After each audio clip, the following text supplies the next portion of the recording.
Hello, hello les ladies et les gents, bon retour sur ma chaîne, bon retour pour une nouvelle vidéo.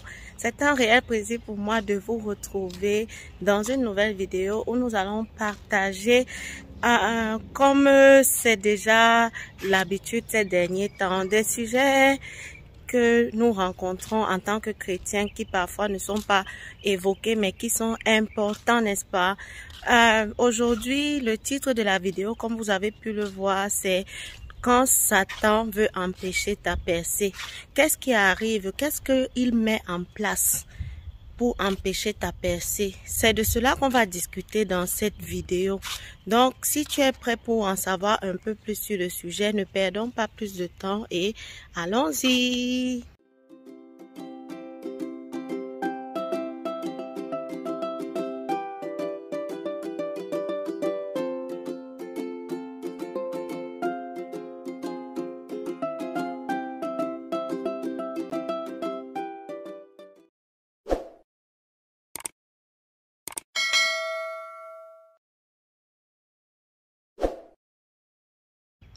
Si tu passes ici pour la première fois, moi je suis la Queen Esther B et ici sur cette chaîne, je te parle de ma foi à travers mes expériences de vie, je te parle de l'évangile et je te montre un tout petit peu de mon style de vie chrétien. Et bien sûr, je te propose aussi des vidéos relatives sur le domaine de nursing. Si tu es aux États-Unis et que tu es intéressé à te lancer dans les études ou dans une carrière de nursing. Donc aujourd'hui, nous allons discuter de ces choses que l'ennemi va mettre en place lorsqu'il reconnaît que ta percée est sur le point d'arriver, lorsqu'il réalise que tu es dans une saison de ta vie où le Seigneur veut t'élever à un niveau supérieur. Généralement, l'ennemi de nos âmes, c'est lui qui nous combat. Il n'a pas d'intérêt à te voir être béni parce que le fait que toi, un enfant de Dieu, tu sois béni, c'est un témoignage de son échec en fait. Et c'est un témoignage qui peut réconforter d'autres personnes. C'est un témoignage qui peut encourager d'autres personnes.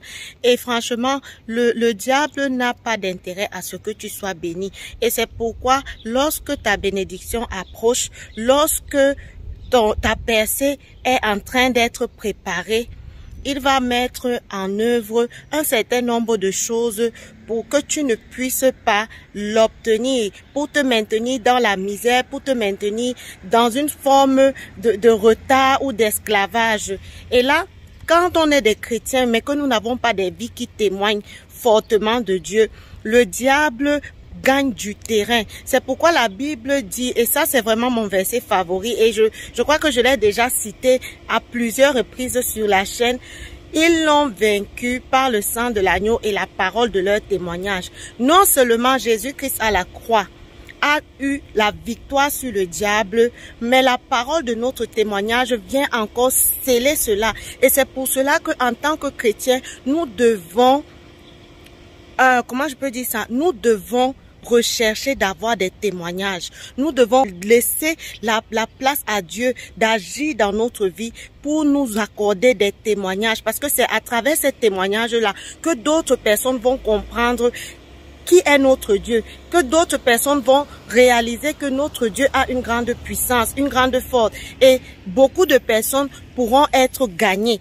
Or, lorsque nous sommes des chrétiens et que nous vivons des vies où les témoignages ne sont pas conséquents, malheureusement, ça n'impacte pas. Nous sommes dans une ère, dans une saison où le diable, avec ses agents, font des campagnes de sensibilisation par la façon dont il accorde à ceux qui décident de suivre son chemin un semblant de bénédiction, un semblant de vie parfaite, excellente. Et donc, pour vraiment être dans le combat, il faut que nous aussi, en tant que chrétiens, nous puissions avoir des témoignages qui prouvent que Dieu est capable aussi d'accorder à ceux qui le cherchent, à ceux qui le craignent, des choses dans leur vie. Et donc, c'est pour cela que lorsque ta percée arrive, lorsque Dieu prépare une bénédiction pour toi, le diable va tout faire pour l'empêcher. Et donc, aujourd'hui, c'est cette chose-là que nous allons discuter dans la vidéo pour que tu puisses les reconnaître lorsque ça arrive et que tu puisses vraiment t'armer et à adopter la bonne attitude pour ne pas être une pierre d'achoppement pour toi-même. Parce que parfois, lorsque ces choses arrivent et que nous ne connaissons pas, quand nous ne savons pas que c'est en fait une saison de changement, de transition, on peut tomber dans le piège de l'ennemi et retarder notre bénédiction ou alors même la perdre complètement, parce que la Bible te dit que le diable est un voleur. Il vient pour voler, il vient pour égorger, il vient pour détruire. Donc parfois, il peut arriver qu'on lui laisse la porte au point qu'il atteigne cet objectif de détruire complètement la chose. Et donc aujourd'hui, nous allons partager ces choses-là pour que lorsque ça arrive dans ta vie, tu comprennes que tu es à l'aube d'une percée, tu es à l'aube d'une bénédiction et que tu puisses te positionner de la façon qu'il faut, être aligné pour recevoir ta bénédiction, pour recevoir ta percée. Pendant que ta percée se prépare, le malin va venir t'attaquer. Le malin va venir t'attaquer. En fait, ces attaques-là sont des distractions pour te pousser à la faute. Et donc, la première des choses qu'il va faire, il va t'attaquer par ta pensée. Il va commencer à mettre beaucoup de doutes dans toi. Donc, en fait, tu vas passer par des situations, en fait. Ce n'est pas que le doute va venir juste comme ça, mais tu vas passer par des situations où le malin va commencer à mettre le doute en toi. En fait, Dieu permet que tu passes par certaines situations difficiles. Parce que c'est ça que nous devons comprendre, c'est que Dieu le permet. Mais Dieu le permet pour te tailler et pour te rendre digne de recevoir ta percée. Mais maintenant, ce que le diable fait, parce qu'il est l'ennemi qui vient s'aimer l'ivraie, pendant que tu traverses ces périodes difficiles-là, il va venir s'aimer un lot de pensées en toi. Des pensées très souvent négatives, parce que le diable, il n'a rien de bon en lui. Donc, il va causer des pensées de doute, des pensées de découragement, des pensées de tristesse, des pensées de dépression. Il va causer même la confusion. Il va venir, pendant que Dieu essaye de te parler dans cette saison-là, lui aussi il va venir, parce qu'il connaît la parole, il va venir s'aimer des paroles qui semblent aller dans la direction, mais qui sont en fait des mensonges. Rappelez-vous lorsque le diable venait tenter Jésus-Christ, n'est-ce pas? Il avait utilisé la Bible, il avait utilisé la parole pour tenter Jésus-Christ. Mais Jésus-Christ, parce qu'il était dans une position où il était rempli de l'Esprit, il a su déceler dans ces paroles-là qu'elles étaient mal employées dans le contexte. Et que s'il cédait à cela, il aurait péché contre Dieu. Et c'est pourquoi le diable a tenté Jésus à cette période-là. Parce que en fait, c'était la période où il devait commencer son ministère. C'était en fait une période de transition où il devait être élevé à un niveau supérieur. Et donc, il fallait que ce soit à ce moment précis que le diable vienne tenter Jésus. Si Jésus était tombé dans le piège de l'ennemi, il n'aurait pas commencé sa mission au temps convenable. Peut-être Dieu aurait trouvé un autre moyen. Mais Dieu merci, les choses ne se sont pas passées ainsi. Jésus était vraiment rempli de l'Esprit Saint. C'était après son baptême. Donc c'est ça en fait. Lorsque tu vas passer par des situations difficiles où la Bible nous dit que Jésus-Christ avait été conduit dans le désert par l'Esprit. Donc ça veut dire que les moments difficiles que tu traverses, qui sont une période de transition, pour recevoir ta bénédiction, c'est Dieu qui te conduit dans ces moments-là. Ce n'est pas le diable. Parfois, on croit que c'est le diable. En fait, le diable ne t'y conduit pas de lui-même. Dieu crée ces situations. Dieu permet ces situations-là pour pouvoir te préparer. Pour pouvoir te préparer. Et donc, lui, le diable, ce qu'il va faire, c'est qu'il va mettre, en fait, de la compromission, de la confusion. Il va commencer à te mettre plein de pensées négatives.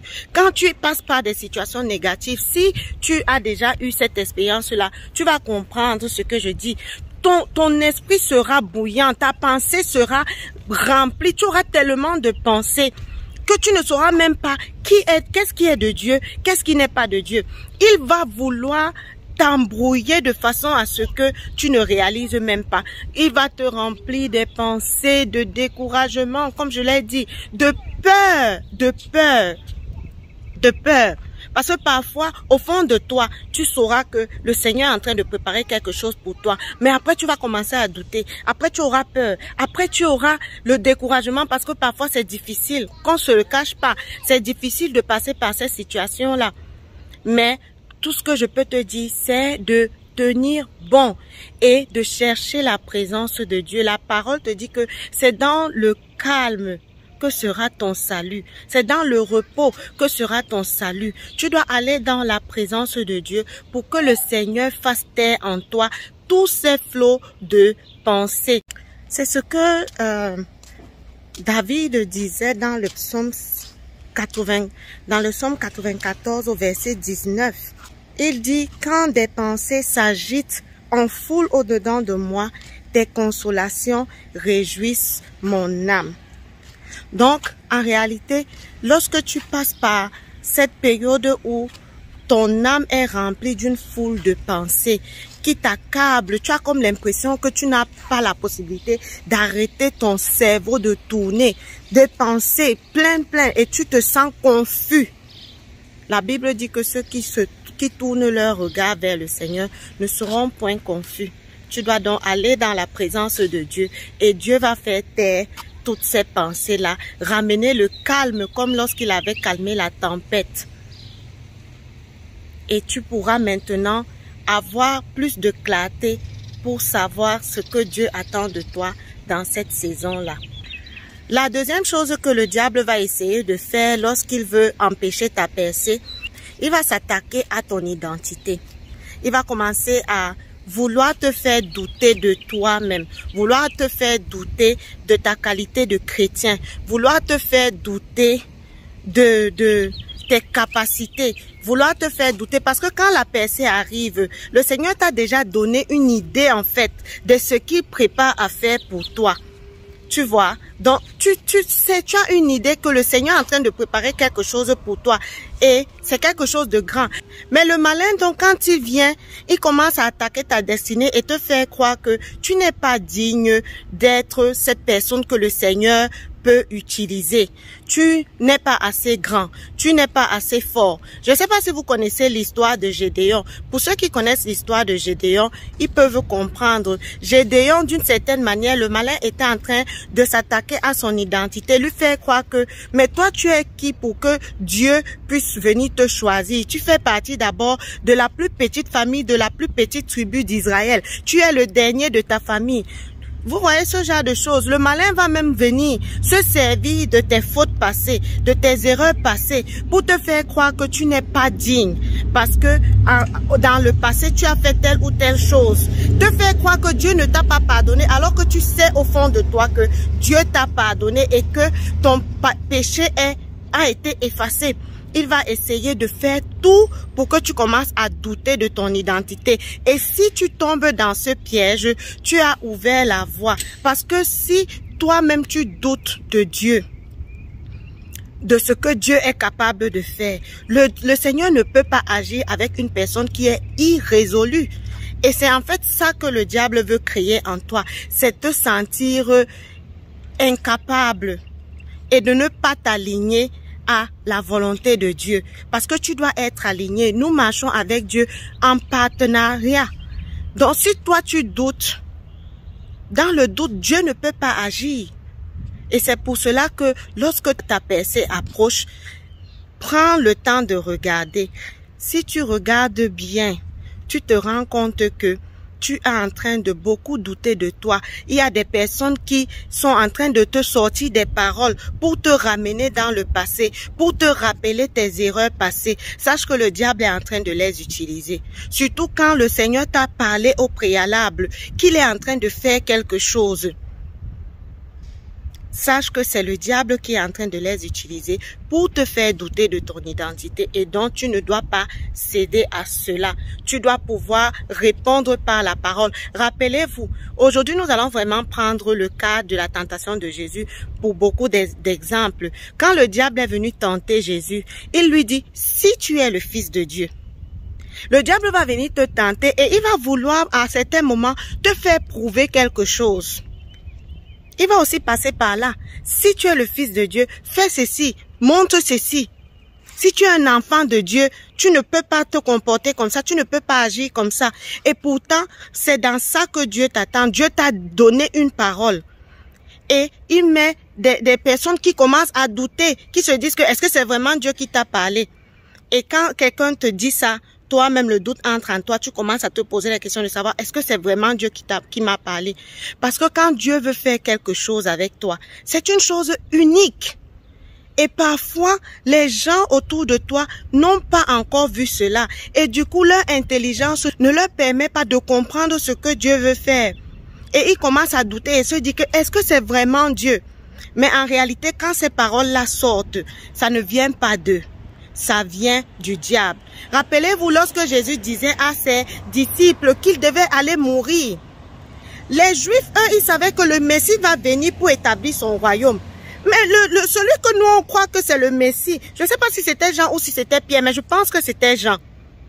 Vous vous rappelez quand Jésus leur avait dit, qui pensez-vous que je suis? Et que Jean a répondu que tu es le Fils de Dieu, le Messie. Et il lui a dit, oui, tu dis vrai. Donc eux, ils savaient déjà que voilà le Messie. Donc il est arrivé là pour nous sauver, pour nous apporter le salut. Mais maintenant, quelque temps après, il leur dit qu'il doit aller mourir. Et Jean qui lui dit, non, non Seigneur, ça ne peut pas se faire. Et Jésus le repousse en lui disant, arrière de moi, Satan. Tes pensées ne sont pas de Dieu, mais des pensées des hommes. Parfois, le malin va se servir de vos proches pour vous mettre le doute dans ce que vous êtes supposé faire. Pourquoi? Parce que eux, dans leur intelligence, ils ne voient pas la chose de Dieu.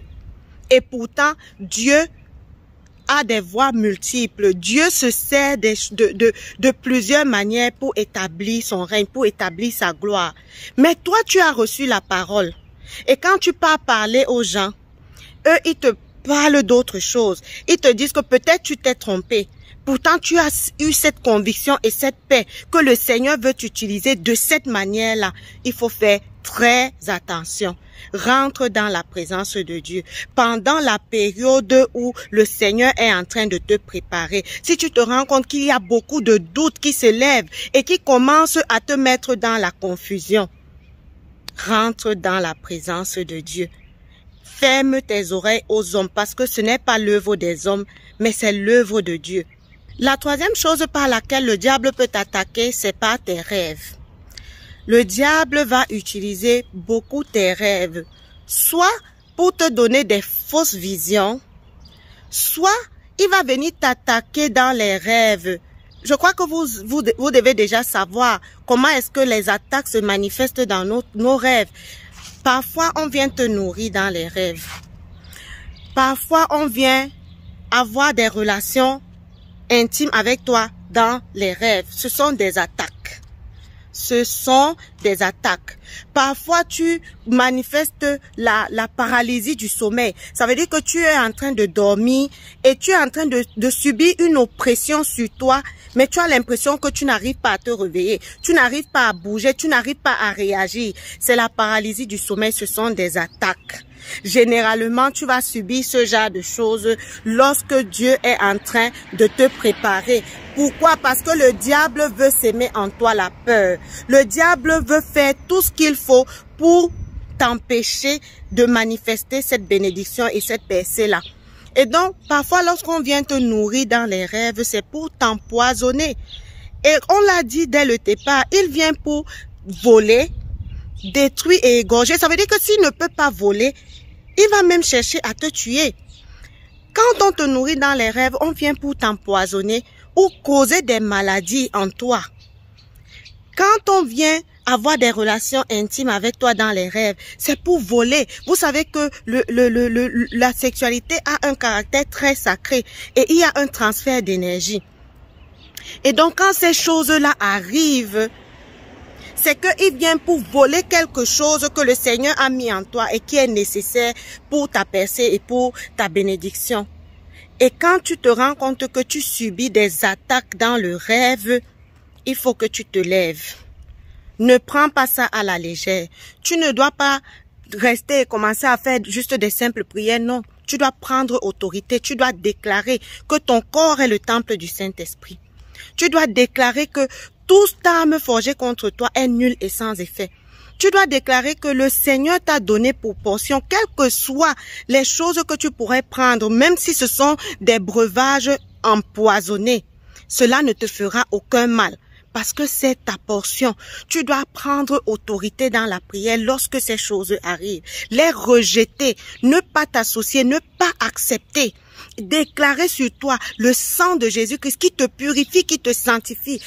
Avant d'aller dormir, déclare sur toi, barricade-toi par le sang de Jésus, par le feu du Saint-Esprit, pour éloigner de toi ces attaques par les rêves. Comme je le disais, il va utiliser des moyens pour t'attaquer dans les rêves et attaquer ta santé. Le malin va chercher à attaquer ta santé physique, ta santé mentale et même ta santé spirituelle. Tu vas sentir de la lourdeur, la difficulté pour toi de prier. Et pourtant, en cette saison-là, tu dois redoubler d'ardeur dans ta communion avec le Seigneur, dans la prière. Mais tu vas voir comment ce sera difficile pour toi. Tu vas sentir la lourdeur. Ne te laisse pas aller à cette lourdeur-là. Ne te laisse pas aller à la paresse spirituelle. Tu dois combattre ces choses de la plus grande ardeur et demander la force au Saint-Esprit. Demander la force à Dieu. C'est lui qui nous fortifie. C'est lui qui renouvelle nos énergies. Il va vouloir s'attaquer à ta santé physique. Et parfois, il passe par les rêves, comme je l'ai dit. On te nourrit dans la nuit.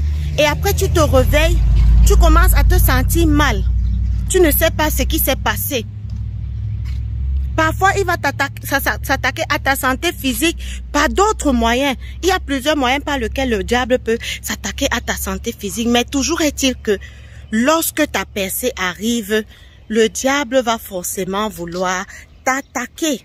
Et tu dois être conscient de ces choses pour que lorsque tu vois ce genre de mouvement arriver, que tu te positionnes comme il se doit. Il va attaquer ta santé mentale, on l'a dit, par les pensées qu'il va remplir en toi. S'il peut te rendre dépressif, il ne va pas se gêner. S'il peut te rendre anxieux par les attaques dans les rêves, tu commences à voir des esprits bizarres dans tes rêves et tu commences à développer de la peur, de l'anxiété. Il est capable de faire ce genre de choses. Mais ce que je veux te dire, c'est que tu as reçu l'autorité. Tu as reçu l'autorité et tu dois être conscient de ton autorité parce que c'est quand tu es conscient de l'autorité que tu as sur le diable que tu pourras lui résister et à ce moment, il fuira loin de toi. Tu dois être conscient de ton autorité. Prends donc autorité lorsque ces choses arrivent. Et la dernière chose par laquelle le diable va vouloir s'attaquer, c'est en se servant de tes proches. Je crois que je l'ai noté à un moment donné. Ce sont certains de tes proches parce qu'ils savent que généralement l'homme a cette envie, ce besoin d'appartenance. Parfois tu vas subir le rejet. Tu vas subir le rejet parce que les gens ne vont pas comprendre ce que Dieu est en train de faire dans ta vie. Ils vont te prendre pour un fou. Rappelez-vous de l'histoire de Joseph. Tu vas subir le rejet et c'est pour cela que parfois, quand Dieu te parle, ce n'est pas nécessairement pour que tu ailles dire à n'importe qui et à tout le monde. Quand bien même ce sera tes membres proches de ta famille. Pourquoi? Parce qu'ils peuvent ne pas comprendre. Ils peuvent ne pas comprendre et ça peut te causer des problèmes. Et ça cause le rejet. Tu vas avoir l'impression que tu n'es pas compris.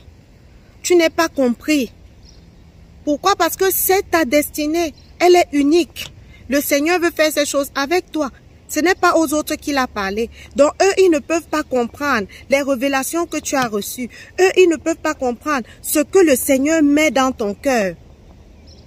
Mais toi, tu sais. Et c'est pour cela que tu dois rester dans la présence de Dieu. Pour entendre ses instructions, pour être dirigé, pour ne pas tomber dans la distraction de l'ennemi, pour ne pas tomber dans la confusion, pour qu'il ne te trompe pas. Pour qu'il ne te trompe pas. Et prendre ton autorité au sérieux. reconnaître que Dieu t'a donné le pouvoir. J'ai une pasteur que je suivais dernièrement qui disait que en réalité, quand le malin réussit à faire des choses dans notre vie, c'est parce qu'on lui a légué un certain pouvoir. Mais il n'a pas de pouvoir de façon concrète. Et c'est pour cela qu'il va donc passer par des manigances là, comme celle qu'on a citée dans la vidéo, juste pour recevoir ce pouvoir de toi-même. Donc, reste lucide, reste dans la présence de Dieu. Abandonne-toi à Dieu et reste dans la patience, parce que l'impatience, c'est aussi quelque chose par laquelle il se sert. Parce que quand Dieu te parle, ce n'est pas nécessairement quand il t'a parlé que la chose va se manifester. Mais si tu n'es pas patient, tu risques d'aller porter des actions qui ne sont pas de Dieu. Donc, tu dois rester dans la présence de Dieu. Tu dois rester patient. Et quand je parle, je dis ça me concerne aussi. Ça me concerne aussi. Donc, vraiment, que tu sois en train de passer par cette période de transition là ou pas, parce que ça arrive à chacun d'entre nous à un moment donné ou à un autre. Cette vidéo est importante et j'espère vraiment que tu as été encouragé, j'espère vraiment que tu as été exhorté à adopter la bonne attitude et à ne pas laisser le diable te voler ta bénédiction que le Seigneur est en train de préparer. Sois fortifié pendant cette période difficile, sois fortifié parce que je sais que ce n'est pas facile. Parfois, tu te sens seul, incompris. Mais ta percée arrive. Donc, sois courageux. Comme le Seigneur avait dit à Josué, fortifie-toi et prends courage. Il t'a choisi pour cette bénédiction. Il t'a choisi pour cette élévation. Et si tu manifestes la bonne attitude, le Seigneur pourra réaliser son plan et son projet pour ta vie. Donc, c'est ce que je voulais partager avec vous. Je sais que la vidéo a été longue, mais j'espère vraiment que tu l'as suivie de bout en bout pour recevoir ce que le Seigneur avait pour toi.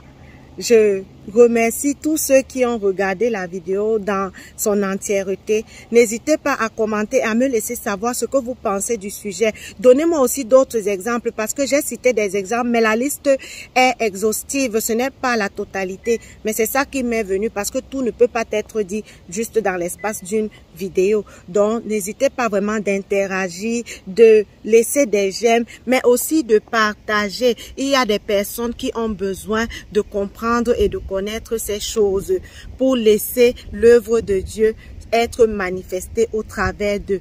Donc, je suis vraiment heureuse d'avoir pu partager cette vidéo avec vous. Nous allons nous retrouver dans une prochaine vidéo et d'ici à ce que la prochaine ne sorte, demeurez épanouis en Jésus-Christ. Bye bye!